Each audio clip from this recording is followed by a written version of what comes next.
Voilà. C'est court. Hein. C'est pour vous montrer un petit peu quand même que c'est pas facile, hein, qu'aujourd'hui on enfile nos combinaisons de plongée d'une façon plus simple. Hein.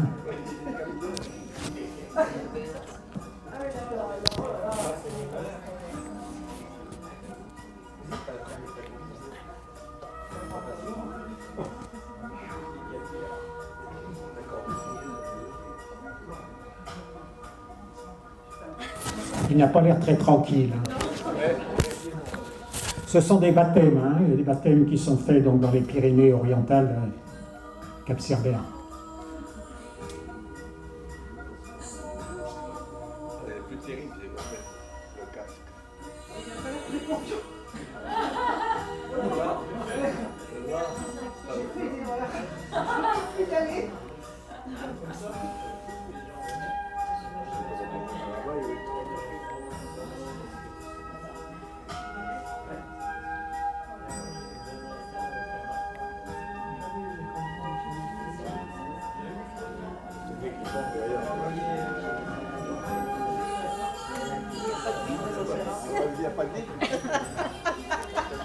Pour changer les diapos, comment on fait pour changer les diapos Ici, tout est OK.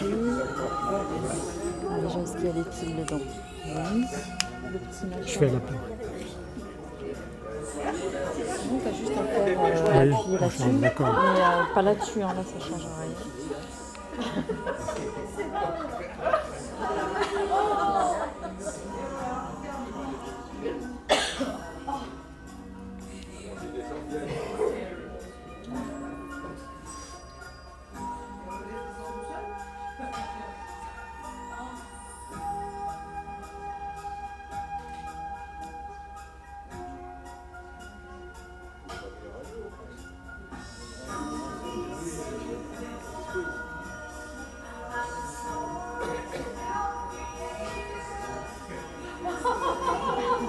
Alors c'est la pompe à brinque-balle. On en a une qui nous a été, disons, qui est en dépôt chez nous au musée maritime. Bon là il y a la radio, hein, donc la communication avec le scaphandrier.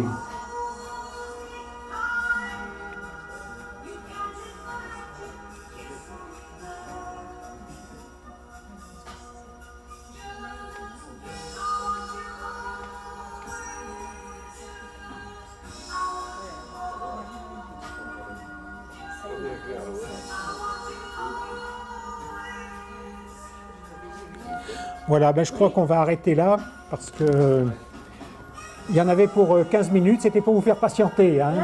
Donc si ça avait marché, on vous aurait passé ça, quoi.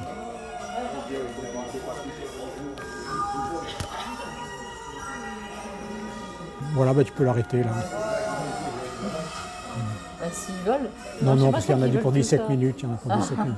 Bon, on le remettra à la fin éventuellement. Oui. C'est le micro, hein. Hein? Tu veux... Oui. Comment tu l'arrêtes là? Vas-y, arrête-le. On le remettra à la fin pour ceux qui... c'est le micro qui marche plus maintenant. On le remettra à la fin pour ceux qui veulent revoir au cours du temps. Voilà, il nous fait tata.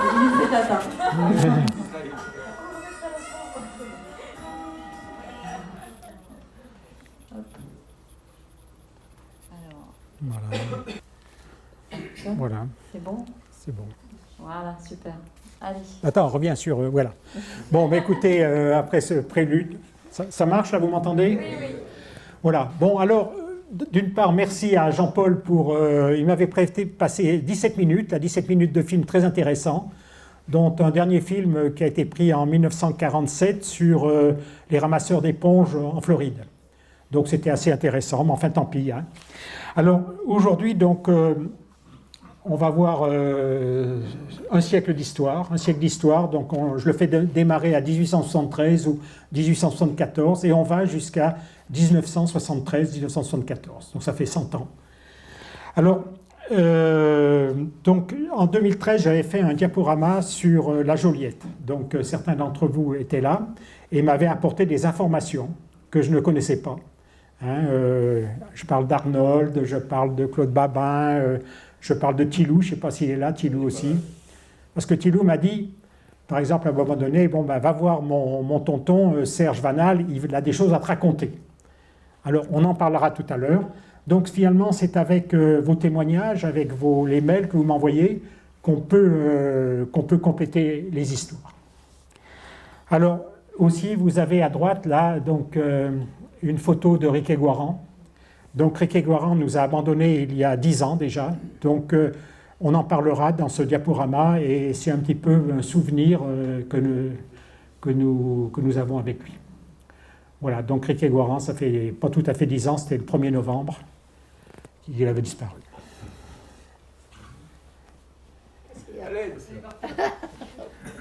SOS. Non, c'est pas celui-là. Voilà. Alors, c'est le mot scaphandre, il vient de l'abbé de la Chapelle. C'est lui qui l'a utilisé pour la première fois en 1765. Il a présenté son invention donc au roi Louis XV, mais ça n'a pas très bien marché. Il a failli se noyer. Et en 1775, il a donc présenté un traité très sérieux sur son scaphandre. Alors vous voyez ce que c'est, donc scaphandre, mot qui signifie bateau de l'homme, dérivé de, etc.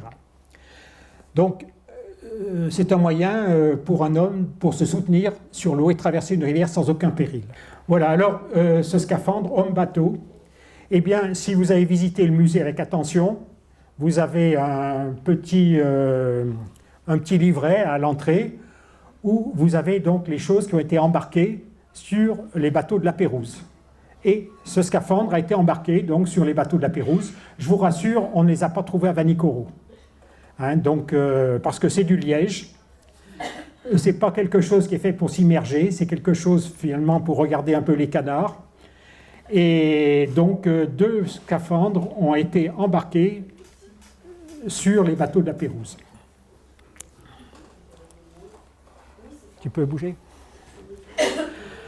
Alors, là, maintenant, nous aurons plusieurs parties. Donc, dans ce diaporama, nous avons les pieds lourds en Nouvelle-Calédonie, donc de 1873-1973, jusqu'à une période relativement récente. Enfin, récente, on ne se voit pas vieillir, hein, mais 1973, c'est pas si loin que ça, finalement. Et la deuxième partie va donc concerner les pionniers de la plongée en scaphandre. Donc, ça va commencer en 1947 jusqu'en 1967 avec ces drames. La troisième partie va concerner donc la plongée loisir que je fais démarrer en 1968 et que j'arrête en 1975 parce qu'il faut bien s'arrêter à un moment donné. Et après, on parlera des débuts de la plongée professionnelle qui a démarré en Calédonie en 1969 et je m'arrêterai en 1975. Donc, on balayera donc, toute cette évolution. Alors, en 1973, donc, un arrêté ministériel spécifique, un scaphandre, sera désormais obligatoire pour tout navire s'éloignant des côtes françaises. Ce n'est pas le scaphandre qu'on a vu tout à l'heure, hein. C'est le scaphandre donc, qui a été, je dirais, inventé, enfin, pas par les Anglais, etc., mais qui, en France, a été montré par Cabirol. Cabirol donc, a fait une démonstration à Toulon en 1855 pour montrer donc, aux gens de la marine impériale, on est sous Napoléon III, comment qu'on pouvait avoir un scaphandre français de bonne qualité. Et évidemment, qu'est-ce qu'il a fait? Il a choisi un bagnard de Toulon, qu'il a fait plonger pendant 30 minutes, à 30 minutes à 40 mètres. Donc, tout a été satisfaisant, ce qui fait qu'à partir de 1873, tous les bateaux qui s'éloignaient donc des côtes françaises avaient obligatoirement un scaphandre à bord. Alors, le transport à hélice Le Cher, qui a rejoint la division navale de la Nouvelle-Calédonie en 1976, en était équipé. Alors, c'est un 3-mâts, vous l'avez en photo ici, et vous savez ce qui est arrivé au Cher. Eh bien, le Cher, il s'est échoué sur le récif Contrariété, à Poya. Il allait chercher des bagnards qui travaillaient sur les mines dans la région d'Ouégua, hein, pour Higginson, et il a coulé ici. Et en 1985, c'est-à-dire exactement 100 ans après, Donc Fortune de Mer a découvert ce baudrier de scaphandrier qui était à bord du bateau. Je ne sais pas qui l'aurait trouvé. C'est toi, Pierrot? Non, c'est pas toi. Bon, alors ce scaphandrier, on a cru pendant quelques années que ce scaphandrier, finalement, était venu sur l'épave du Cher pour retrouver des vestiges. Mais ce n'est pas le cas, il était dans une garde-robe, là, et puis basé sur le Cher. Alors, sur cette photo, donc, qui date d'avant 1900, donc la fin du 19e siècle, vous voyez exactement le même baudrier que vous avez ici. Et vous avez ici, donc, la pompe à brinque-balle, que l'on a vu tout à l'heure dans le petit prélude. Donc, c'est une pompe qui se manœuvre avec deux bras, là, comme vous le voyez, et qui alimente donc en air le plongeur.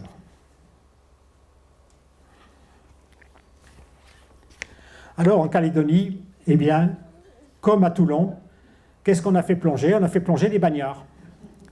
Parce qu'il y avait moins de risques. Moins de risques.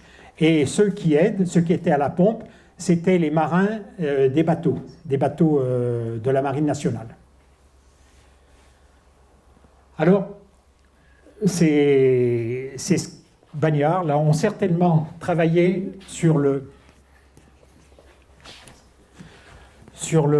port de Nouméa, car entre 75 et 88, une première partie a été faite en... Je peux pas tout faire. C'est le trait rouge. Entre ici et là, entre 75 et 78, et ce sont certainement des scaphandriers bagnards qui l'ont fait. Lorsque vous descendez ici, en direction de la baie de la Moselle, vous trouvez ceci, c'est-à-dire qu'il n'y avait pas de quai à cette époque-là. Le quai devait être poursuivi dans cette direction-là. Il a été fait après, il y a eu une interruption, hein, il y a eu 75-78, et on a repris les travaux du quai qu'en 1888. Donc on a prolongé ici de 35 mètres. Alors, ce qui m'a mis la puce à l'oreille, c'est finalement cet extrait de la France australe de 1890, où on lit « Mort d'un scaphandre ». Donc un triste accident est survenu samedi en rade de Nouméa. Il est procédé actuellement au relèvement de quelques corps morts que l'on change de place. Cette opération s'accomplit sous la direction de M. Piochot, pilote. Donc pilote, c'était quelqu'un qui s'occupait finalement de l'entretien du port de Nouméa, hein, qui a comme travailleur des marins de la Saône. La Saône, c'était un bâton militaire. D'autre part, l'administration pénitentiaire avait prêté 3 condamnés scaphandriers. Donc vous voyez, il n'y en avait pas qu'un, il n'y en avait pas que 2, il y en avait déjà 3. Il y en avait peut-être d'autres, mais ça on ne le sait pas. Et certainement, les équipements provenaient des bateaux militaires, puisqu'un scaphandre était obligatoire sur chaque bateau militaire. Alors l'un de ces derniers, dénommé Bassi, là c'est marqué Bassi, en réalité mes recherches m'ont amené à Bossy, numéro 17344, c'était 17244, avait plongé. Vendredi, il s'était trouvé indisposé. Il s'était fait remonter. Il déclara lui-même être en état de descendre. Il revêtit l'appareil et se disposa à travailler sous l'eau. Mais après une immersion de 2 minutes, il fut pris d'une syncope si subite qu'il ne put pas faire le signal d'alarme. Et lorsqu'on le releva, on ne put que constater sa mort. On ne sait dans quelles circonstances attribuer ce malheureux événement. L'appareil manœuvré par les marins de la Saône, donc le bateau militaire, fonctionnait admirablement. Et à tel point qu'un autre condamné a pu s'en sortir. Alors vous voyez que... Et sur sa fiche que j'ai retrouvée, donc sa fiche de bagnard, il y a simplement marqué « Décédé à Nouméa le 31 mai 1890 ». On n'a pas trop de détails, on ne sait pas qu'il est mort en plongée, etc. Alors, il est assez intéressant de voir un peu le pédigré de ce Bossy, là. Ce Bossy, alors, je suis surpris, ils sont tous petits. Il mesurait 1,57 m. C'était un Marseillais. Il avait un teint coloré. Il était lettré. Et il avait comme profession à Marseille, vermicelleur. Vermicelleur, j'ai regardé sur Internet, eh bien c'est un métier qui existait, c'est celui qui fabriquait des vermicelles. Donc ça ne le prédisposait pas du tout à la plongée. Et il a été coupable d'un vol, et alors, parce qu'il était militaire en Algérie, lorsqu'il a fait son service militaire, ils étaient assez longs à ce moment-là, les services militaires, il a volé les bijoux d'un militaire médecin-major, alors vous vous rendez compte, c'était pas n'importe quoi, avec la circonstance aggravante que ce vol a été commis avec effraction dans un logement habité.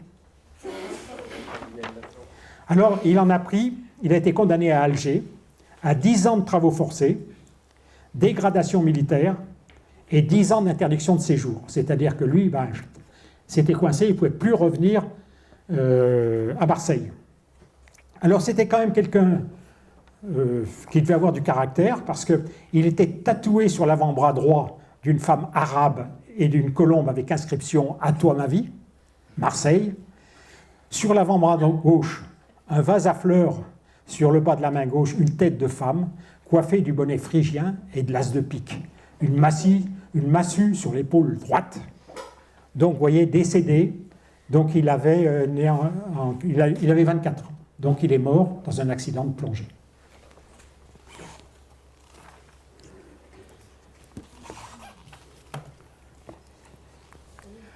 Alors, il y en a un deuxième qui s'appelle Betrave.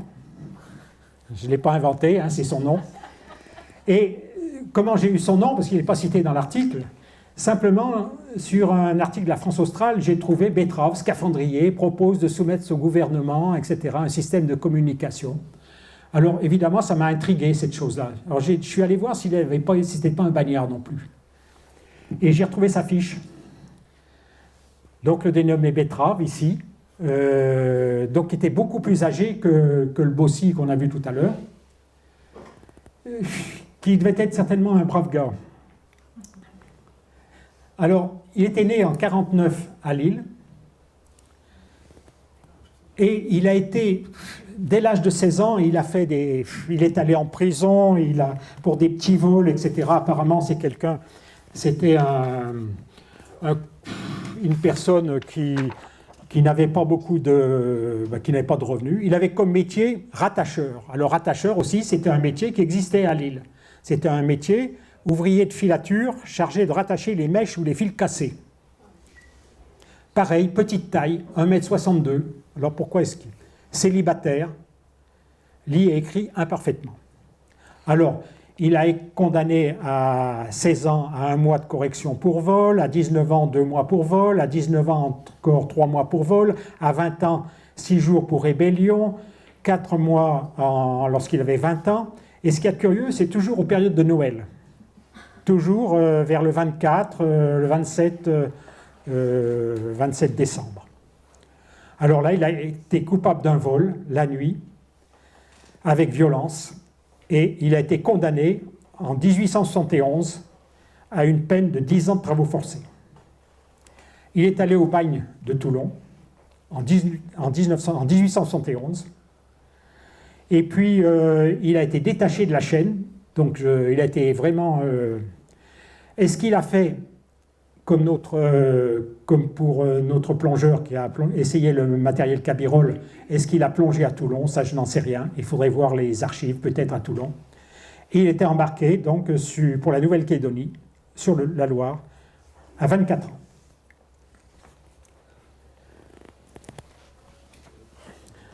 Alors, il a été libéré en 1880, avec remise d'un an de peine. Il s'est marié à Nouméa avec une jeune femme qui avait 17 ans. Il a eu 2 enfants. Et en 1895, donc on a vu qu'il proposait son système de communication. Alors, les 2 photos que j'ai ici sont des photos du port de Nouméa. Il y avait, je ne sais pas si c'est Betrave, mais c'est peut-être lui. Lorsqu'on regarde bien sur l'ordinateur, on voit qu'en 1893, c'est bien une personne qui pouvait avoir 43, 44 ans, etc. Et j'ai pu dater la photo parce que les escaliers que vous voyez ici se trouvaient dans le prolongement de la rue de Verdun. Et c'est là où embarquaient les passagers pour le tour de côte. Donc il est fort possible que sur ces deux photos, ce soit notre betterave qui soit là. Si vous voyez, on ne voit pas bien, mais vous avez ici l'hôpital Gaston Bourret. Parce que toute cette partie qui est entre le plongeur là, et l'hôpital, toute cette partie vers la flottille, tout ça, tout a été comblé. Et donc il aurait participé pour moi donc, à la première mise en place du quai de Nouméa. Alors, lorsqu'il s'est marié, il avait comme profession cordonnier. Et lorsqu'il est décédé, en 1918 à Païta, il avait aussi comme profession cordonnier.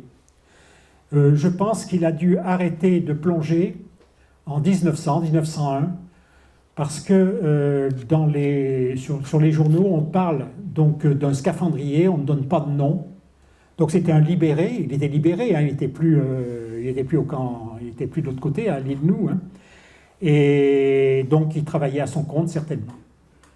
Et peut-être qu'on le retrouvera tout à l'heure. Mais ça, c'est une supposition. Donc, je pense que ces deux photos sont bien maîtres. Mais allez savoir sous le casque reconnaître quelqu'un. Alors, il n'est pas, voilà, la fabrication d'un quai, hein, avec, vous voyez, 3 scaphandriers en haut, la bigue pour remonter les charges lourdes, les pompes à brinque-balles, hein, donc avant 1900. Voilà. Maintenant, on avance dans le temps, donc le mirage des perles. Il ne faut pas oublier que depuis 1870 environ, le détroit de Torres avait beaucoup de plongeurs, car on y trouvait des perles de qualité. Et des arrivistes, peut-être, ont pensé qu'en Nouvelle-Calédonie, on pouvait aussi trouver des perles. Alors c'est pour ça que débarque de Paris le dénommé Edmond Tarbé des Sablons, en 1897, avec la ferme intention de trouver des perles et de les vendre sur le marché parisien ou à Anvers. Alors, cette carte, alors il arrive en 1897, en 1898, donc l'année suivante, le ministre compétent dresse des concessions pour le ramassage des nacres et le ramassage des huîtres. Donc, il lui sera accordé donc à toute la partie qui va de La Foix jusqu'à Baud-de-Passe. Et il va jusqu'au récif, hein, c'est-à-dire que ce n'est pas des petites zones, c'est tout l'ensemble finalement de la côte ouest de la Nouvelle-Calédonie, depuis La Foix jusqu'à Baud-de-Passe. Donc là, il n'y a que lui qui a le droit d'aller ramasser des nacres et trouver des perles. Alors il crée un village en 1899 qui s'appelle Tarbeville, qui se situe entre Pauillac et Pointe-Mout, où on ne trouve plus aujourd'hui plus aucune trace. Alors 14 côtes sont construites à Nouméa, hein, des petits côtes comme ça. 2 équipes de scaphandriers sont constituées et des plongeurs en libre recrutés. Alors peut-être que notre betterave en a fait partie, parce que lorsque je regarde sa fiche, il a eu des enfants, et il a eu un enfant qui est mort à Bourail. Donc peut-être qu'à cette époque-là, il se trouvait dans ce secteur-là et a été recruté comme scaphandrier. Il y avait un village de 50 personnes, vous voyez, on trie la nacre, et on trouve une perle en général de mauvaise qualité dans 1200 nacres. Donc vous voyez, ça ne représente pas grand-chose. Et en 1900, donc, on a exporté sur l'Europe 140 tonnes de nacre. Et quelques perles, mais qui étaient vraiment pas très belles. Alors on explique ça parce que les eaux du lagon sont très oxygénées et que, ma foi, c'est pas propice, comme dans le détroit de Torres, à la culture des perles. Alors très rapidement, donc, ce Tarbé de Sablons fait faillite et il vend un scaphandre complet, vous voyez, donc il y a eu des amateurs. Alors, avant qu'il y ait la fermeture donc, de cette première société, une autre société calédonienne, cette fois, se crée ici. C'est la Société des pêcheurs d'huîtres, perlières et nacrières. Donc, qui est, et vous avez comme partenaire Higginson, bien entendu. Hein. Higginson, c'est cette période-là. Vous avez Loupiras, vous avez Porcheron, etc. Enfin, disons, toutes les fortunes locales de cette période-là.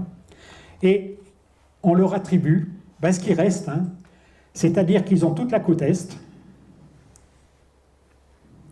Ils ont toute la côte Est ici. On va même leur donner des concessions au Chesterfield. On leur donne des concessions aux Surprises, aux Loyautés et même à Wallis et Futuna. Donc finalement, la Calédonie est coupée en deux, finalement, avec la première société et la deuxième.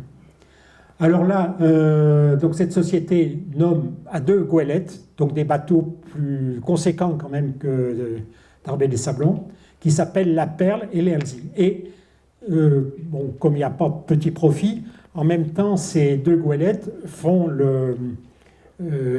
des navires recruteurs, si vous voulez, pour prendre des gens, pour les emmener travailler soit en Nouvelle-Calédonie, soit en Australie.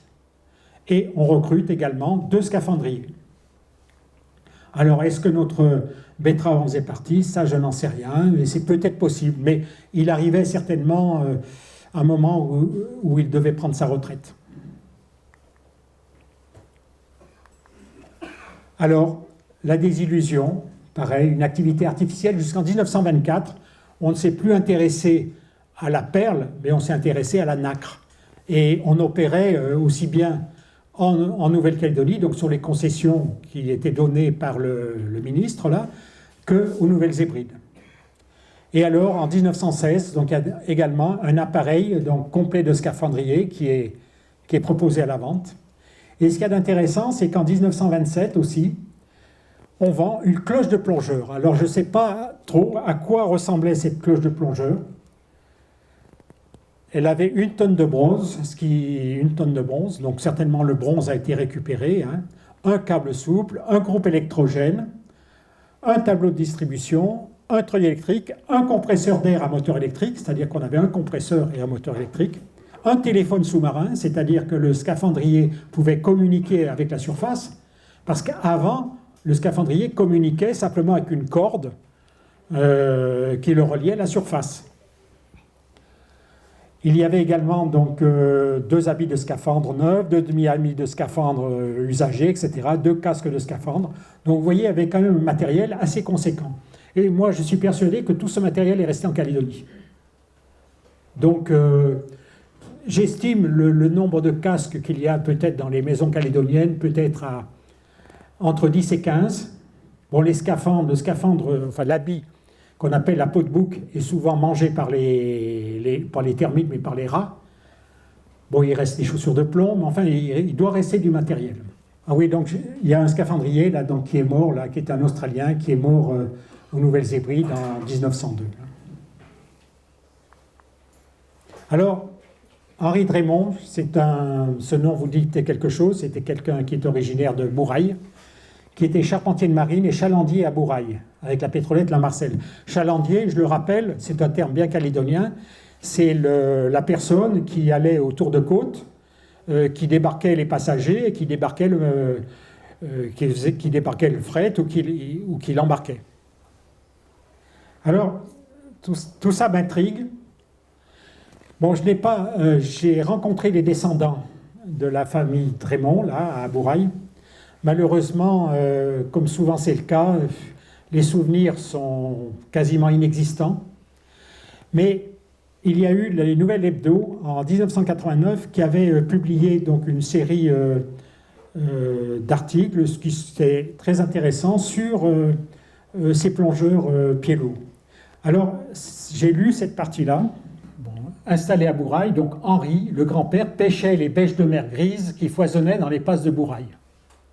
Son fils Marcel vit toujours sur la rive droite de la Néra, non loin de l'embouchure. Mon père a cessé de plonger vers 1920. Donc, c'est ce qu'a dit le fils donc, de Henri, le père, pardon. Et je me suis renseigné donc, auprès de biologistes ici. Bon, effectivement, l'holothurie à mamelles grises existe, elle a une grosse valeur marchande, mais elle n'était pas en nombre suffisant pour justifier une pêche professionnelle. Donc je pense que ce qui est raconté dans l'histoire familiale n'est pas exact. Vous avez vu, pour enfiler déjà l'habit, comment ça se passe, hein, enfiler le casque, vous voyez ça sur une petite pétrolette, comment alimenter aussi le scaphandre, donc ça paraît quasiment impossible. Donc cette personne a certainement acheté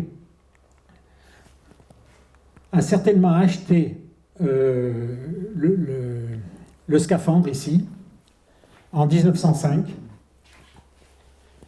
Et ce scaphandre a été présenté à une exposition de fortune de mer en décembre 1985. Et vous l'avez là. Vous avez le casque, vous avez la pompe à brinque-balle, vous avez les chaussures de Dremont qui sont là. Bon, il y avait d'autres casques aussi. Je ne sais pas si les anciens se rappellent de cette exposition-là, 1985. Alors, on arrive un peu plus tard. Il faut rappeler quand même que les bagnards, finalement, l'arrivée de bagnards de métropole s'arrête en 1898, je crois. Et même s'ils sont libérés, comme Betrave, qui travaille peut-être comme scaphandrier, ben, il arrive un moment où on doit laisser le scaphandre à la maison et puis jouer aux cartes. Donc, à cette période-là, on commence à voir apparaître des personnes qui ne sont plus des bagnards, mais qui deviennent scaphandriers. Et j'ai eu la chance, moi, de connaître le petit-fils donc, de Pierre Moureau. Je ne sais pas, certains l'avaient pris, on le baptisait Bibi, Robert. Il travaillait au travaux publics, il était chef de chantier, enfin, etc. Et bon, il avait collectionné quelques photos, il s'était intéressé à l'histoire de son grand-père. Donc c'est lui qui m'a communiqué des renseignements sur son grand-père. Alors, son grand-père n'a pas commencé apparemment à plonger en scaphandre avant 1918. Il logeait, donc aujourd'hui c'est Port-Plaisance, on ne reconnaît pas, hein, c'est la cale de halage qui se trouvait à Port-Plaisance, là où vous avez la piscine du cercle des nageurs calédoniens. Donc il habitait à côté et il travaillait souvent sur les bateaux. Il travaillait aussi en brousse. Il allait travailler donc avec les petits mineurs sur les barges, etc. Donc il a toujours été en contact avec la mer. Et en 1918, donc après la Première Guerre mondiale, il devient donc maître de port. Et il s'installe à l'immeuble Cafat, qui était, à l'emplacement de l'immeuble Cafat, qui était l'ancienne direction du port. Enfin, tout a complètement changé aujourd'hui, hein, parce que la mer arrivait jusqu'à l'immeuble Cafat. Hein, on a du mal à imaginer d'ailleurs. Hein. Et le voilà. Alors il était petit aussi. Alors je ne sais pas si on recherchait des personnes petites pour enfiler le scaphandre, mais c'était quelqu'un qui était petit et donc né en 1879. Alors il travaillait pour le port de Nouméa, mais il avait un contrat certainement qui lui permettait de travailler pour des sociétés privées. Par exemple, lorsqu'un charlan chargé de chrome, etc., se renversait, eh bien, c'est lui qui allait le remettre à flot.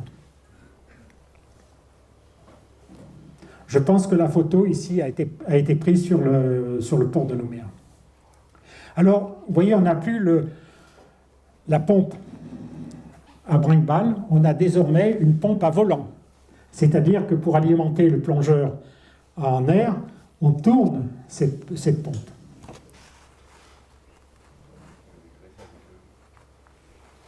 Alors, il y avait aussi d'autres scaphandriers qui venaient d'ailleurs, puisque j'ai retrouvé sur une France australe de 1931 qu'arrivait un passager, M. John, agent du Liord, et Lambert Chasse, un scaphandrier.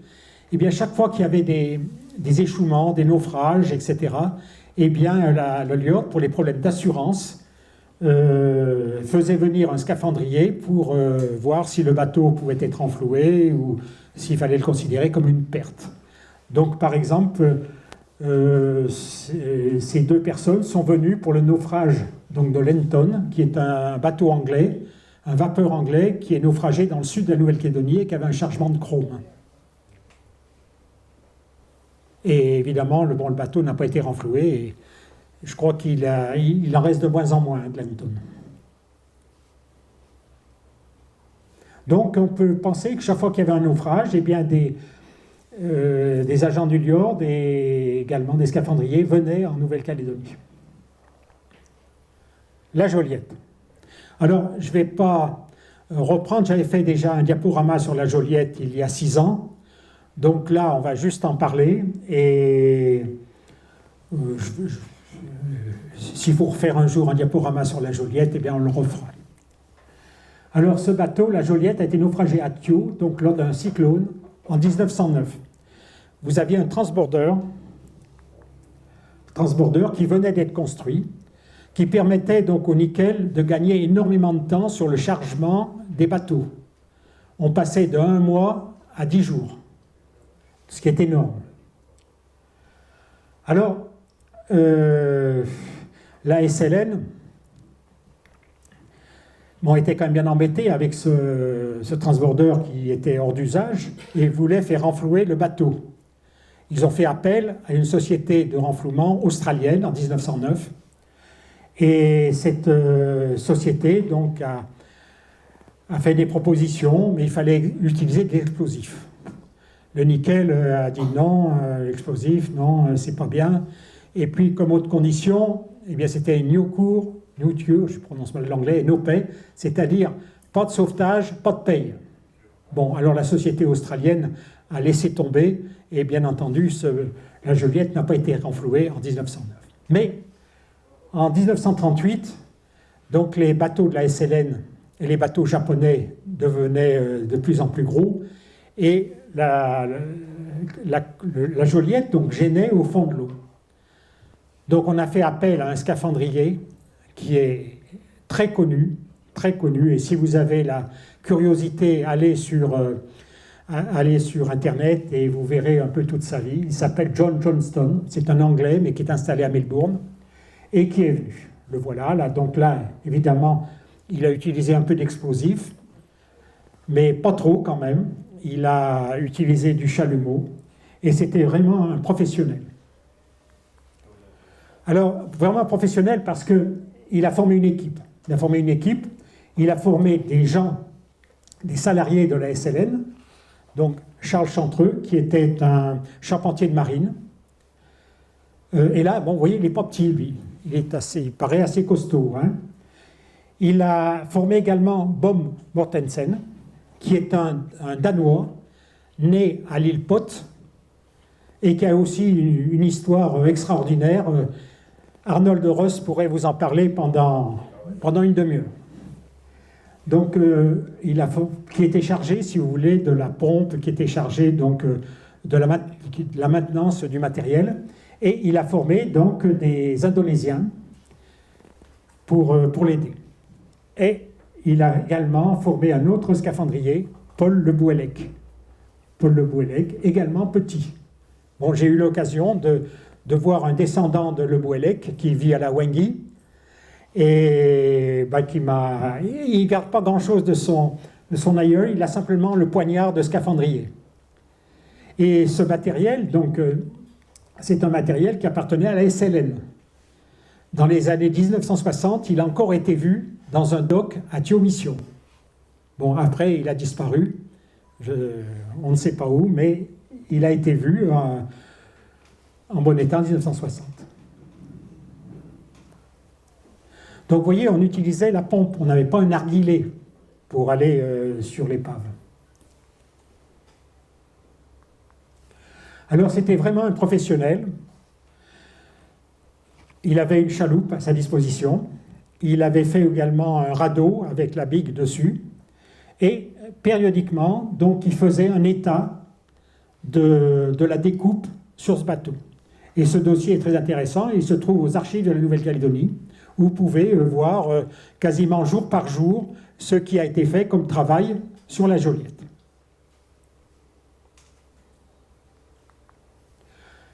Alors je dis que c'est très propre parce que, vous voyez la bigue, donc on récupère le matériel Et puis, ma foi, ben, on l'évacue, mais on l'évacue où? On va le mettre dans le lagon, là-bas, du côté du grand récif de Thiou. Mais c'était quand même une opération qui était claire. Alors, on l'appelait Jono, ce Johnston. Donc, il sera le héros d'une bande dessinée dans le Tintin de 1952, dont notre présidente Fortune Demer a la collection. Et bon, il fera l'objet d'à peu près d'une dizaine de numéros où on raconte toute son histoire. Parce que vraiment, l'histoire de ce Johnston est fabuleuse. Et il y a plusieurs livres qui ont été écrits sur lui. Je vous ai amené celui-là. Celui-là est en français, bon, il en est un peu en anglais. Ça a été mal traduit, ça s'appelle Les dépouilles de la mer. Et ceux qui connaissent en Nouvelle-Zélande le naufrage du Niagara, au début de la Seconde Guerre mondiale, c'est lui qui est allé chercher l'or qui se trouvait sur ce bateau. Donc il a aussi fait une autre chose extraordinaire. Il y avait une panne sur le câble téléphonique qui reliait Melbourne à la Tasmanie. On ne savait pas où ça se passait. Il a suivi pendant 42 km le câble, avec des fonds qui ne sont pas très profonds, donc où on est quasiment remonté par la houle à chaque fois. Et il a fait 42 km, il a trouvé la panne.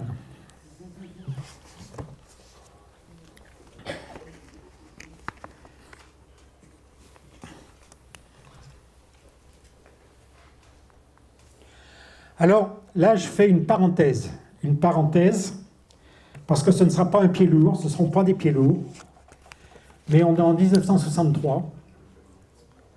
C'est une histoire que je n'ai pas retrouvée dans la presse. On n'en parle pas. La France australe, vous vous rappelez, c'était la SLN. Et je crois que la SLN n'avait pas à se vanter de cette opération. Ni dans le bulletin du commerce, on n'en parle pas non plus. Mais alors, j'ai eu la chance, parce qu'ils ont survécu à cette opération, d'avoir des témoins. Ici, vous avez Claude Babin. Vous avez ici aussi Lucien, qui est là, qui a participé. Ils sont tous là, donc ils sont en bonne santé. Mais je vais vous raconter leur histoire, parce que c'est vraiment un scénario de film. Alors, je ne sais pas les anciens s'ils se rappellent de ce Roger Malocena. C'était une vedette. Il est venu au club de parachutisme en Calédonie dans les années 61. Il a répondu à un appel, une demande d'emploi. Et on l'appelait l'homme-oiseau parce qu'il volait avec ce genre d'équipement. Donc il ne connaissait rien à la plongée. Alors il est allé acheter un équipement, donc Pépette Sport. Il y avait aussi Balland qui vendait du matériel. Donc c'est au début des années 60. Et puis, comme certains d'ici, là, ont commencé à plonger sans avoir de formation. Et puis, je ne sais pas. Je m'y perds dans mes micros, là. Alors, j'ai baptisé ça un chalumeau, des explosifs, de jeunes plongeurs et un miracle. Alors, pourquoi un chalumeau? Eh bien, Claude Babin pourrait le dire, il était tout jeune à ce moment-là, il travaillait au service des travaux neufs, je crois, c'était peut-être pas comme ça, au service des travaux neufs de la SLN. Et ils avaient un plongeur des mineurs qui était avec eux, qui travaillait avec eux, ancien plongeur des mineurs, qui a dû convertir la direction de la SLN en disant « nous, on peut s'en occuper ». Et on va prendre comme chef Malocena. Et on va participer donc à ces travaux. Et puis, à Thiaux, il y a deux comptables. Deux comptables, ils sont tout jeunes. Ils ont commencé à plonger à Saint-Étienne dans les années 1960. Eh bien, ils vont pouvoir faire le boulot. Et bien, donc l'opération s'est lancée. Mais c'est un scénario de film. Scénario de film, d'ailleurs, je l'ai mis sur un papier parce que je crois que ça ne peut que se raconter.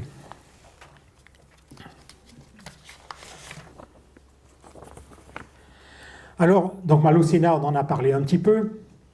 Il s'est équipé donc de matériel en 1962. Et puis la direction des TP lui confie quand même quelques tâches pour démonter des chaînes d'amarrage, des bouées servant à l'amarrage des hydravions. Vous vous rappelez que dans la Grande Rade, il y avait des hydravions. Je ne sais plus jusqu'en quelle année, je pense les années 48, non? Plus tard, 50. Donc il fallait enlever, on n'utilisait plus, il n'y avait plus d'hydravions. Donc en 60, il fallait enlever ces structures qui gênaient. Et donc on l'a testé ici. Bon, apparemment, ça s'est bien passé. Il a dit. Alors, il a acheté un bibouteille Marès, une combinaison isothermique, des palmes, des champions certainement, et un poignard. Alors il y avait aussi un autre, donc à la SLN, il y avait un plongeur des mineurs, ex-commando de marine, qui s'appelait Pierre. Il y avait Charles Chantreux, qu'on a pris, qui travaillait encore à la SLN, mais qui avait, comme il avait participé déjà aux opérations en 1938 avec Johnston, on a pensé que c'était un bon conseiller. Il y avait Gérard, donc, qui était comptable à la SLN, qui était tout jeune. Il y avait René aussi, qui était tout jeune. Il y avait aussi un Tahitien.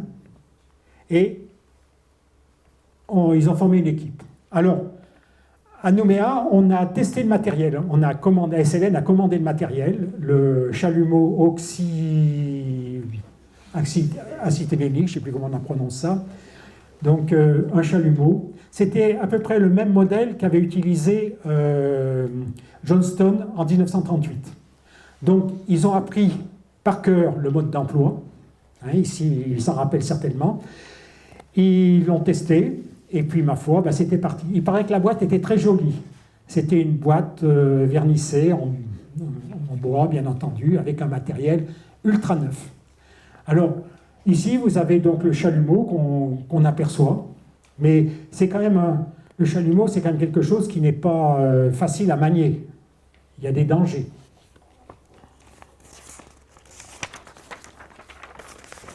Alors, les opérations donc commencent. Ah oui, alors Pierre aussi, donc à Nouméa, elle a fait fabriquer une cage à requins, parce qu'on ne sait jamais ce qui peut se passer donc autour de la Joliette.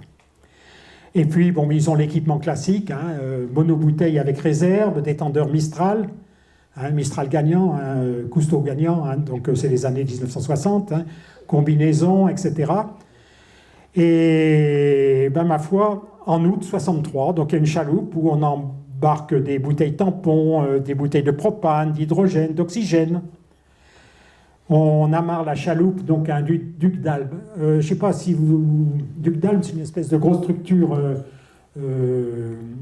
en ciment qui permet d'asseoir la structure donc, du transbordeur. Et c'est ce que craignait d'ailleurs un petit peu la SLN en 1909, que, ma foi, les explosions abîment un petit peu ces ducs d'Albe. Et puis, il commence à décaper au marteau et au burin la coque. Mais on se rend vite compte que c'est une opération qui est quasiment impossible. Alors Malaussina, qui avait une expérience de démineur, dit ce serait bien d'utiliser des explosifs. Bon, la SLN à Thionne, ils ne vont pas trop d'inconvénients, et ils commencent à utiliser des explosifs, et puis évidemment à utiliser le chalumeau. Alors, il travaille en général 2 à 3 heures par jour dessus, week-end compris, sous la direction de Malaussina. Alors, Malaussina, il n'a vraiment pas de chance parce qu'il s'est abîmé une main avec les marteaux sur la zone à découper. Un deuxième accident, une caisse lancée par un plongeur atterri sur sa main. Donc, il fréquente beaucoup le dispensaire de Thio. Et puis, en septembre 1963, le minéralier de la SLN, le 40, parce qu'il faut rappeler qu'à cette époque-là, la SLN avait une flotte de minéraliers. Et là, on a un ancien qui était à bord du 40, qui l'a piloté. Et donc ce 40 était donc amarré au transbordeur, parce qu'il pouvait encore se fixer là, alors que les gros bateaux japonais ne pouvaient pas. Alors, à bord de la chaloupe, vous avez le Tahitien et puis Chantreux, qu'on a vu tout à l'heure, qui font des réglages sur la chaloupe. À bord, il y a 6 bouteilles d'hydrogène, 9 d'oxygène, du propane liquide, 7 bouteilles d'air et le réservoir de gasoil de la chaloupe. Alors, Malocena et le plongeur des mineurs sont en plongée. Le chalumeau mis en veilleuse s'éteint. Soubrier remonte pour en connaître la raison. Explosion monumentale. Malocena, en plongée, tombe en syncope, retrouve ses esprits. Soubrier, qui est en surface, voit une gerbe d'eau à l'arrière de la chaloupe. Il se jette en arrière, largue ses bouteilles de plongée pour se mettre à l'abri. Deuxième explosion. Serge Vanal, qui était à bord de la chaloupe, il est brûlé au 3e degré. Il plonge dans l'eau et grimpe à la chaîne de mouillage du Caronte. Il conseille au commandant, Edmond Prader, d'éloigner rapidement son navire de la chaloupe en feu, sur laquelle de nouvelles explosions peuvent se produire. Alors, ceux qui étaient sur la chaloupe sautent sur le duc d'Albe, détachent la chaloupe, qui dérive sur le Caronte, qui décoste. Les deux se couchent sur le duc d'Albe pour se mettre à l'abri d'une autre explosion. 3e explosion. 2 bouteilles de propane et 1 d'oxygène. La chaloupe dérive sur le Caronte et met le feu à 2 canots de sauvetage. Les bouteilles d'hydrogène ne sont pas encore touchées et la chaloupe coule. Les sirènes du Caronte appellent au secours. On recherche Malocena avec une chaloupe, mais il était monté sur le duc d'Albe où la chaloupe était amarrée avec l'aide du Tahitien. Dumas, René et Gérard perdent leur matériel qui se trouvait sur la chaloupe en feu. Soubrier récupère ses matériels au fond. L'enquête de l'accident ne donne rien. Il n'y a pas d'enquête. Mais ce n'est pas fini. Parce qu'en octobre 1963, il faut poursuivre les travaux. Le chantier prend du retard. On double les doses de dynamite. On passe de 60 kg à 50 kg.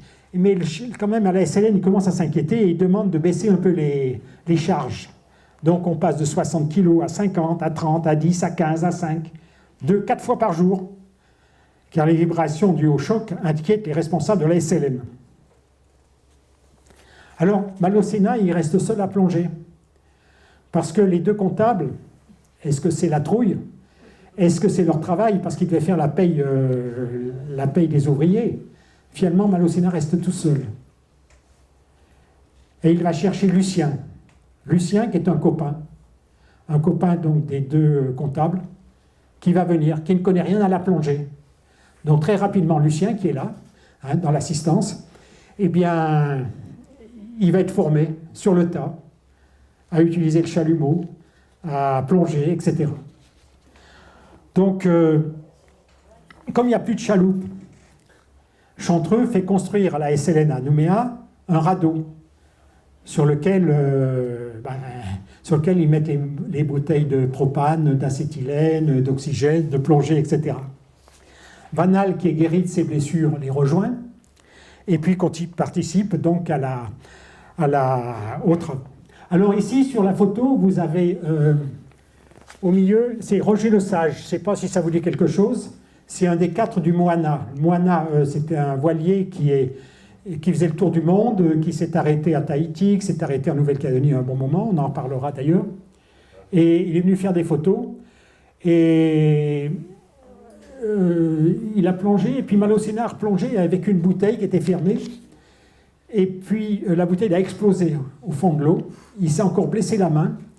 Il a dû aller au dispensaire pour se faire soigner. Donc, il a eu une coupure entre le pouce et l'index, 2 agrafes, et il attrape la varicelle.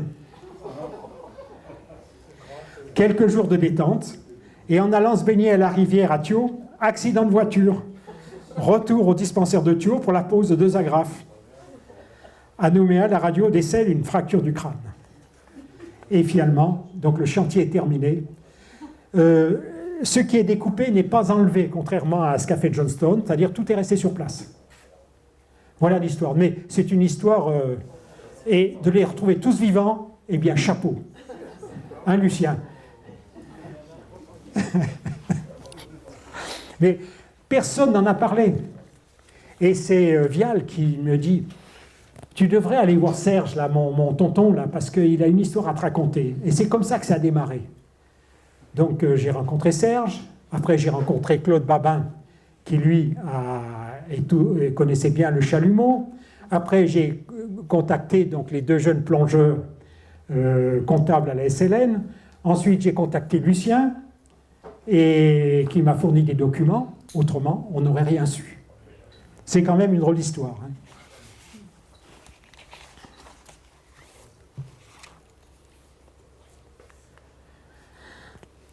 Bon alors, après tout ça, je vais vous montrer quand même ce qui reste de la Joliette.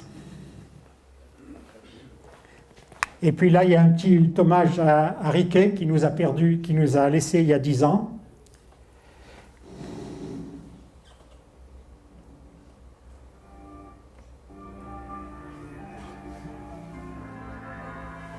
Donc ça, c'est après les deux opérations. Hein. C'est la Joliette, donc après l'opération de 1938 et 1963.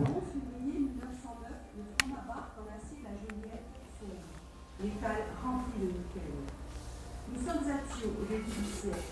C'est le centre le plus important après Nouméa, tant sa population est nombreuse et l'activité de ses mines et de son port intense. Vous voyez les ducs d'Albe? De nombreux voiliers sont mouillés en rade, attendant leur chargement de nickel. La Joliette est alors inhabituée des eaux calédoniennes. Alors la Joliette, c'est un bateau typiquement marseillais. Il appartenait à la société des armateurs marseillais de voiliers. Il avait été construit plus près de Marseille, à la Seine, en 1902, dans un but bien déterminé, pour transporter le minerai de nickel de Calédonie vers le Havre. Au départ du port de Thio, le minerai chargé dans les voiliers prend le chemin de Glasgow en Écosse. Le minerai brut y est transformé en mat de sulfure de nickel, puis acheminé vers le Havre où s'effectue un dernier raffinage. Au cours de l'année 1900, la Nouvelle-Calédonie a exporté ainsi 100 319 tonnes de minerai vers l'Europe. Ce 11 février 1909, la Joliette était sur le point de s'en aller. Il était en fait de chargement en février, le 11 février. Thio avait à ce moment-là un wharf de chargement, qui était une particularité de la Nouvelle-Calédonie. C'était pratiquement le seul avec d'Oléron. Et là, un cyclone l'a surpris en plein chargement, et manque de chance, le cyclone a été suivi par un raz-de-marée très très important. Là, rien à faire, la masse du bateau, qui jaugeait quand même 3000 tonneaux, qui était chargé de près de 3000 tonnes de nickel, a été soulevé et jeté contre le wharf qui était en partie détruit. Le bateau a coulé instantanément.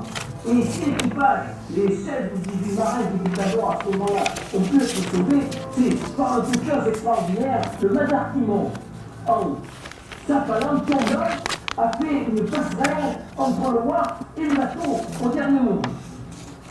L'équipe ont été récupérés sans pouvoir rien sortir du bord, vraiment avec leur chemise et leurs pantalons. Ça a été un des drames importants de la Calédonie, parce qu'à ce moment-là, les grands voiliers qui faisaient la liaison avec l'Europe étaient des éléments déterminants de la vie, surtout la vie de Thio, qui est un centre minier depuis bientôt un siècle.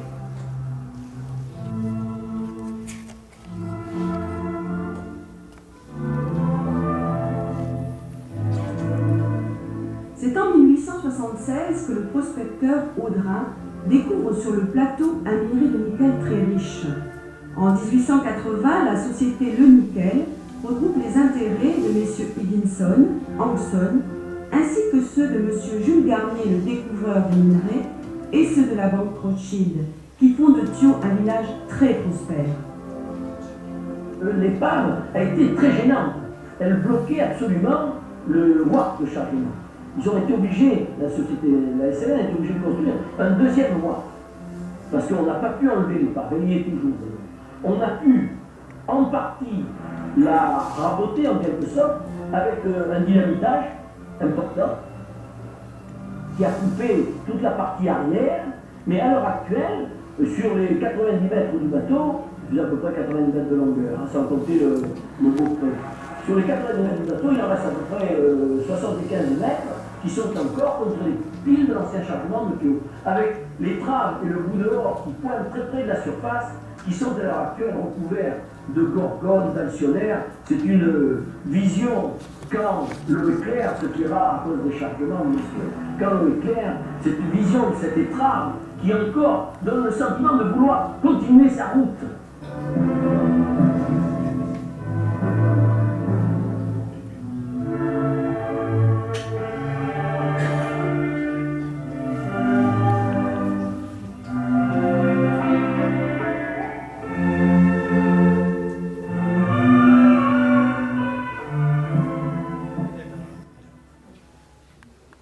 Voilà, eh bien, Riquet, c'était un conteur plus que moi, hein, mais il nous manque beaucoup. Oui, Riquet, bon, c'était quelqu'un. Hein. Bon, alors, on continue, là, donc on est en... C'est une parenthèse, hein, l'histoire de la découpe, la deuxième découpe de la Joliette. Donc là, on arrive en 1943-1945, donc où l'US Navy monte à Nouville, donc une école de scaphandriers. Et 200 plongeurs américains, donc soldats américains, seront formés à cette école faite à Nouville. Alors des restes, 3 casques ont été retrouvés, comme ceci, à la pointe nord de l'US Navy, à la pointe nord de l'île Nou, pardon.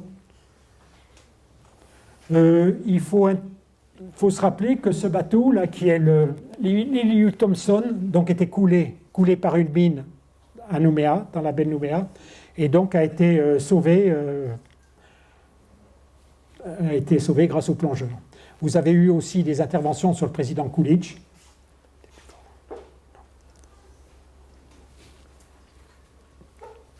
Comment on a augmenté le son tout à l'heure, t'es plus fort là, non?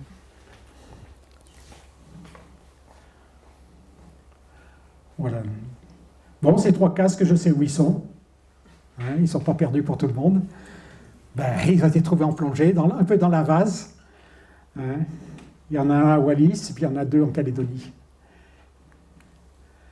Alors là, on continue, si vous voulez. Donc, Léopold Rosselot. Alors, malheureusement, bon, j'ai essayé de rencontrer la famille, mais bon, j'ai pas eu d'écho, on ne se rappelle plus de lui.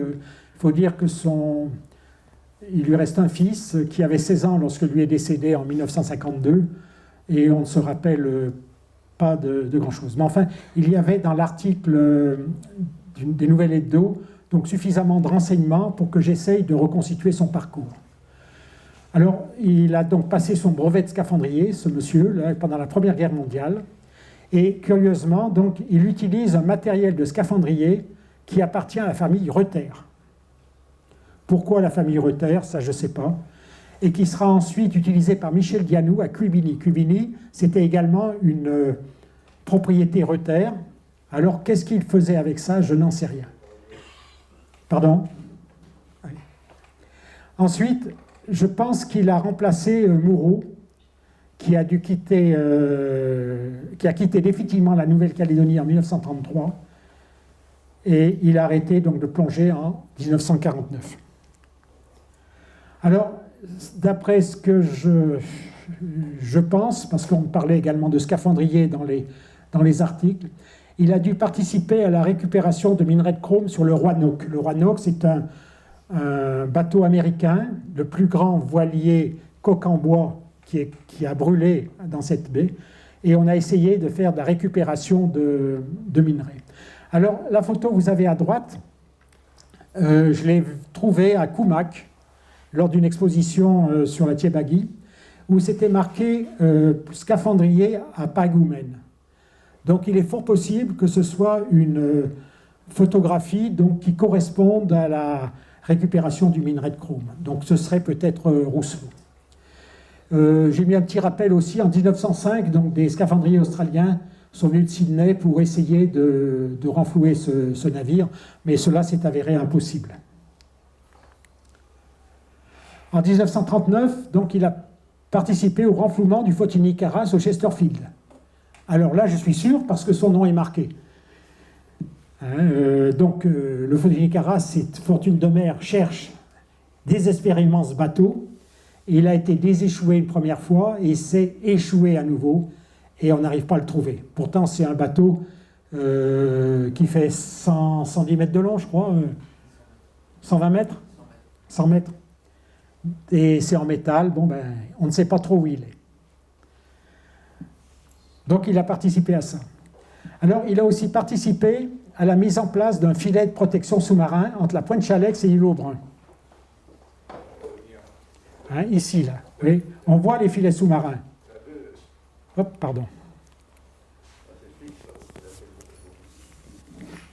Vous voyez, il aurait donc participé à la mise en place de ce filet sous-marin. Vous voyez ici l'autre qui barre la petite rade, là, hein, avec l'entrée ici. Je ne sais pas, vous voyez sur là, parce que ce n'est pas très net, on voit bien sur les écrans, mais ici, c'est peut-être pas... Alors, en 1952, donc, est venu un scaphandrier australien, aussi dans la Grande Rade, donc grâce aux informations données par Harold, qui travaillait à ce moment-là à la Vacuum Oil. Donc, ils installaient un pipeline, et ce pipeline, il faisait un mauvais temps, et la pétrolette a eu une panne de moteur, ce qui fait qu'on a dû larguer le pipeline d'une façon désespérée. Et donc, ce scaphandrier est venu remettre de l'ordre sur ce pipeline. On le voit ici. Alors, vous remarquez, vous avez un compresseur à bord, là, ici. Ça, c'est un moteur...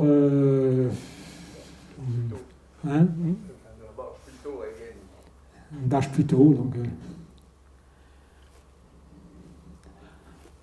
on constate d'ailleurs que le matériel n'a pas tellement changé. Hein.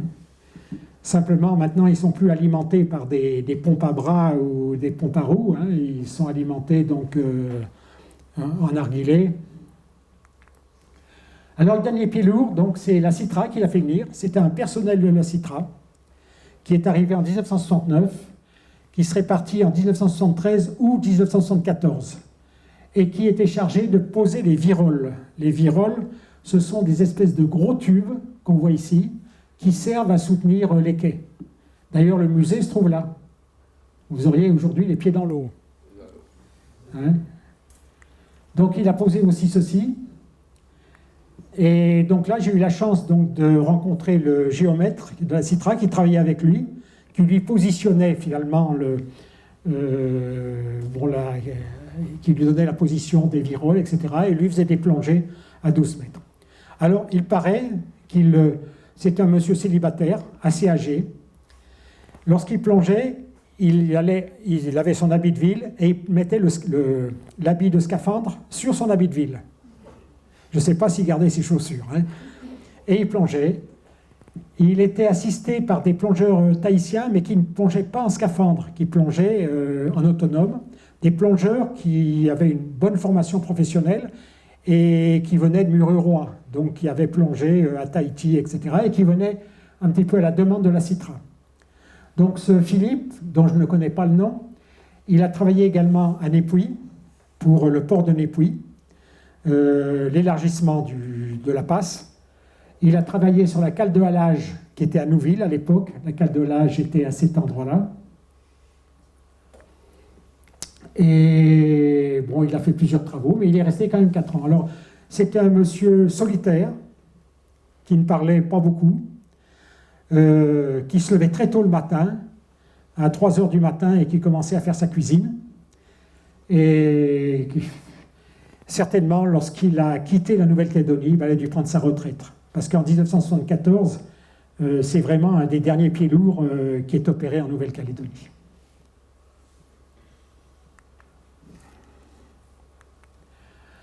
Alors, les pionniers de la plongée autonome en Calédonie, donc j'ai date de la période 20 ans, 1947-1967. Alors, le premier qui a plongé avec un équipement Le Prieur est peut-être Dr Catala et le commandant de corvette Demoutis. Je n'ai pas trouvé de renseignements là-dessus, même dans les bulletins de la SOH qui ont fait des biographies de Catala et Demoutis, mais de sources sûres, de bouche à oreille, et c'est pas étonnant parce que Catala D'une part, ils se connaissaient très bien les deux. Ils sont arrivés en Nouvelle-Calédonie en janvier 1947. Le docteur Catala, c'était pour prendre normalement la direction de l'IFO, Institut français d'Océanie, qui a été remplacé après par l'ORSTOM, puis aujourd'hui l'IRD. Et ça ne s'est pas fait, donc c'est Lénart qui a pris la direction, et Desmoutis, donc pour mettre en place la station navale à Pointe-Chalex, qui a démarré à ce moment-là. Donc ils sont arrivés par le même bateau, sur le Sagittaire. Ils se connaissaient bien. Catala a hébergé donc Desmoutis, et Catala faisait des études sur l'île aux Canards, de faune et de flore. Donc, à bord d'un bateau peut-être de la marine, il y avait un équipement Le Prieur, parce que l'équipement Le Prieur était devenu obligatoire sur les bateaux de la marine à partir de 1935. Donc ils auraient fait une plongée donc, avec ce matériel. Bon, c'est pas eux, hein, là. Là, ce matériel, donc c'est une bouteille de plongée qu'on manœuvre à la demande. Lorsqu'on veut de l'air, vite on tourne le bouton. Et ils avaient un fusil. Alors ce fusil, on m'a dit aussi qu'il y en avait un à l'aquarium de Nouméa et qui a disparu dans les années 1970, le même. Donc ce serait avec ce matériel-là qu'ils auraient plongé. Ensuite, j'ai cette photo qui est malheureusement de mauvaise qualité, qui a été prise par un marin du Caldin, qui est un marin du Tiaré, qui est arrivé en 1948 à Nouméa, ensuite est parti à Tahiti, mais est revenu à Nouméa. Et vous voyez dans la petite rade, là, donc, il y a un plongeur avec ses palmes, sa bouteille, son détendeur Cousteau gagnant, et qui fait le spectacle. Donc certainement, on n'avait pas vu encore à Nouméa de plongeurs ici. Et d'après les renseignements que j'ai obtenus aussi, le premier plongeur calédonien aurait été le docteur Ferron, en 1950. Après, vous avez donc René Guel, je ne sais pas si vous le connaissez, si vous en avez entendu parler, qui était un chercheur donc, à l'Institut français d'Océanie, qui est arrivé en Calédonie, je pense, en 1957, parce que je n'ai pas trouvé beaucoup de renseignements, je n'ai pas trouvé de photos, sauf cette photo où il est avec l'équipage du Moana, c'est-à-dire Arnoux, Gorski et Pasquier. Et il étudiait les trocas, et c'est un chercheur qui n'avait pas de bateau. Alors pour un chercheur qui fait des recherches en mer de trocas, c'est quand même un petit peu difficile. Je rappelle quand même que l'IFO avait eu un bateau qui s'appelait l'Evalita, une goélette qui avait été donnée par l'armée américaine à son départ de Calédonie, mais c'était un bateau qui n'était pas tellement adapté à la recherche, et il a été vendu en 1950 donc à M. Hubbard. Et bon, j'ai mis cette photo de plongeur de troca parce que je la trouve formidable, et il s'est beaucoup intéressé à ça. Et en 1956, il y a eu le passage du Moana en Nouvelle-Calédonie. Et il l'a loué, finalement, il a loué ce bateau pour aller faire des plongées sur la côte ouest pendant 1 mois. Il l'a reloué une deuxième fois, pour faire des plongées, cette fois plus au nord, du côté de Bélep, les Surprises, etc. Et malheureusement, eh bien, le 10 janvier 1957, à la passe de Dumbéa, donc au cours d'une plongée, son corps n'a pas été retrouvé. Donc il plongeait avec Michel Lobreau. Michel Lobreau, c'était aussi un photographe, cinéaste, qui était copain avec Guel. Ils étaient ensemble sur cette plongée. Puis vous savez, à cette époque, les règles de plongée étaient un peu légères.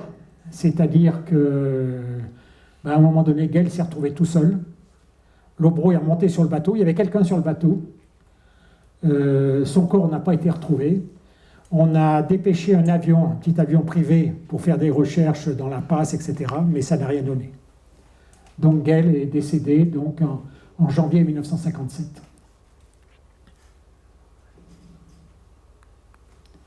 Alors, en 60, est arrivé Riquet Guaran, Je mets la première partie parce qu'il a fait un petit intermède, il est parti à Tahiti après, donc on va le retrouver. Donc là, je rappelle qu'il était plongeur de l'équipe Cousteau. Il a remplacé d'ailleurs un plongeur qui était décédé au Grand Congloué, c'est en face de Marseille. Et il arrive ici à Nouméa comme responsable donc, des plongées, de la pilote de la vedette, de la Fondation Saint-Ger-Polignac pour l'étude des récifs coralliens entre 1960 et 1962. Alors, Merlet était contemporain de Riquet, et bon, ils n'avaient pas la même conception de la plongée. Ils ont quand même fait quelques plongées ensemble, mais pas beaucoup. En 1962, donc, Riquet part en Nouvelle-Calédonie l'année suivante. Alors, j'ai sorti les bouquins de Riquet parce qu'il a sorti un livre qui s'appelle Compagnon de la Calypso, qu'on a ici au livre, qu'on a ici à l'accueil. Si les gens sont intéressés, ben, ils peuvent se le procurer pour le prix modique de 1500 francs. Et ça raconte une bonne partie de l'histoire donc, de notre ami Riquet Goran, qui est décédé il y a 10 ans.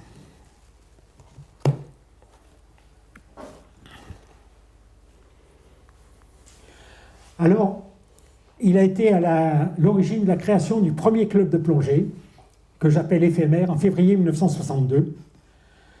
Je rappelle qu'il était moniteur de plongée, il avait le numéro 19, hein, donc c'était vraiment un des premiers. Il était accrédité par la Fédération française pour créer un club de plongée à Nouméa et former des moniteurs. Moniteurs ou alors des plongeurs, je dirais, d'échelon. À l'époque, on n'appelle plus ça comme ça aujourd'hui, premier échelon, deuxième échelon. Et il est accueilli par Jacques Quillet, qui est un dentiste, qui a eu une très grande importance finalement dans la plongée. C'est un chasseur sous-marin, déjà, Jacques Quillet. Il est là. Et bon, qui sera également à l'origine de la création de ce club. Donc, Jacques Quillet. Et puis, on retrouve ici, dans les noms, Malocena, qui est secrétaire.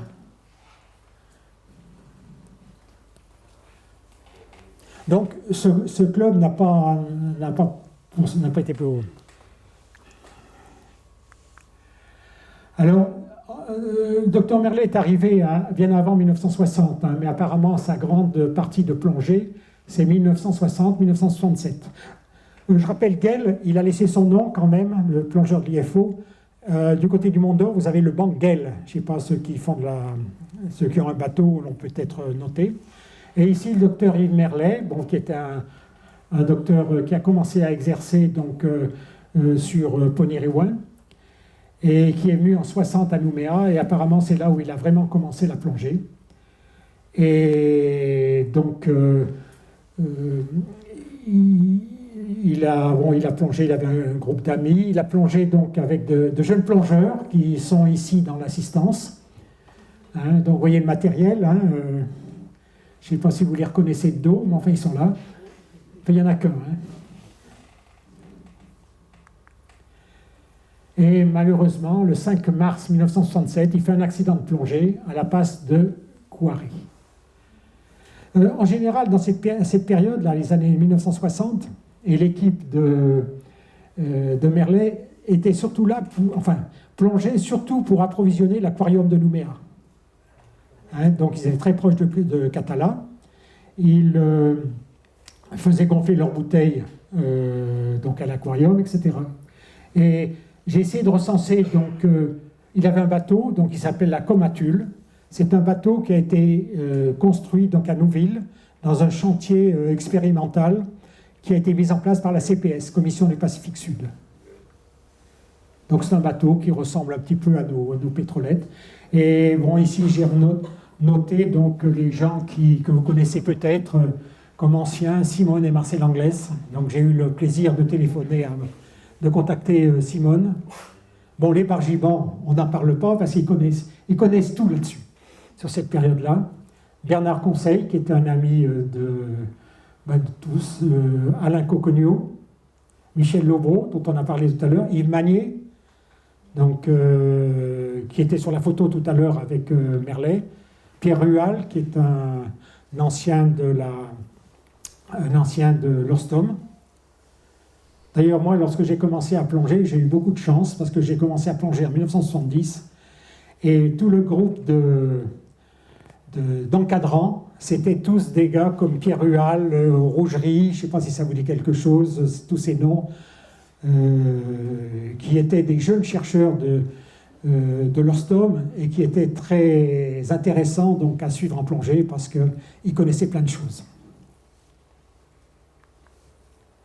Alors, la plongée loisir, et je la fais démarrer en 68, parce que le drame de Merlet, quand même, a beaucoup marqué les esprits.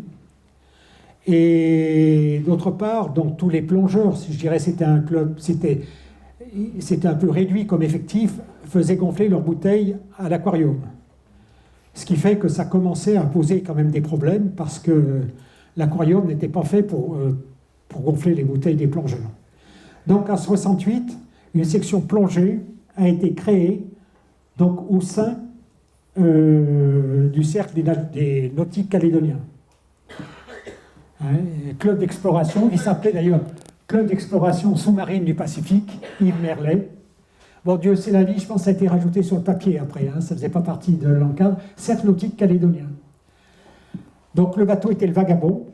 Le Vagabond, c'était un, je ne sais pas, certains l'ont connu certainement, il n'appartenait pas au club, il appartenait à M. Berton. Et puis après, il y a eu le Nautile, qui a été acheté, qui a fini sur un récif. Et bon, il y a eu une formation, je disais, plongeur diplômé, les Bargibans, Grand Perrin. Donc Grand Perrin, c'était également l'Ostrom, Rougerie, Rual, etc. Et un instructeur d'État, jeune instructeur d'État, parce qu'il venait d'être breveté, qui s'appelait Yves Normand. En 69, donc, a été créé le club d'activité subaquatique, le CAS, avec comme président Closier, Jacques Closier, parce qu'ils sont deux frères. Et ce club, au départ, ne faisait que de la chasse sous-marine. Et petit à petit, donc, s'est greffé dessus une partie donc, de plongeurs avec bouteille. En 73, donc, il y a eu la création du comité régional de la fédération, avec comme premier président, on le retrouve encore, Riquet Gourand. En 1975, le club de recherche et d'études aquatiques, président Touvet, moniteur fédéral 317, avec un bateau, l'Octopus. En 1975, donc, création d'une section plongée au sein du XANC qui venait de se créer, avec le bateau Saint-Michel, qui remplace, il y avait le club sportif militaire avec une section plongée avant. Et là, Georges Pommelet, malheureusement, il n'est pas là, mais il m'a raconté plein de choses. On pourrait, sur toute cette période-là, on pourrait remplir une heure encore. Et en 1975, création de numéro sub avec notre ami Bernard Nasseri. Je dis premier président, mais enfin, il a été le seul. Et puis en 1976, la section plongée du CNC est dissoute. Donc je m'arrête en 1975, parce qu'après, vous connaissez, il y a des clubs comme le POP, etc., qui se sont créés. Et il faut bien s'arrêter à un moment donné. Alors, on n'avait pas des gros bateaux, C'était des pétrolettes. Lorsqu'on était à 15 dessus, avec tout le matériel de plongée, on mettait beaucoup de temps pour aller au Grand Récif, et on ne faisait qu'une plongée par jour. C'était pas que 2 plongées comme on le fait aujourd'hui. Bon, après, il y avait un bon repas quand même sur le retour, avec ce qu'il fallait pour s'approvisionner. Et là, vous reconnaissez peut-être certains qui ont vieilli. Là, nous sommes avec Daniel Mercier, qui est un monsieur qui est venu plusieurs fois en Calédonie, qui était moniteur fédéral, et puis qui a, en 1974, est à l'origine du club, du festival du film sous-marin d'Antibes.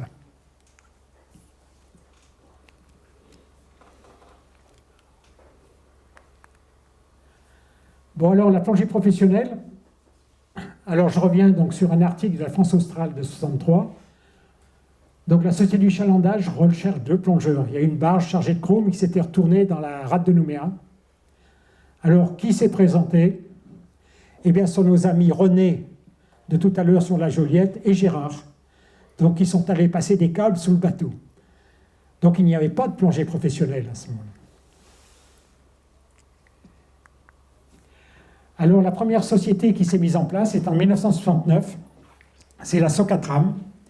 C'est une filiale d'une société qui travaillait en Polynésie, essentiellement sur les sites d'explosion, sur les sites de Mururoa et de Fonditova. Et donc, ils ont décidé de créer une section plongée, donc de professionnel en 1969.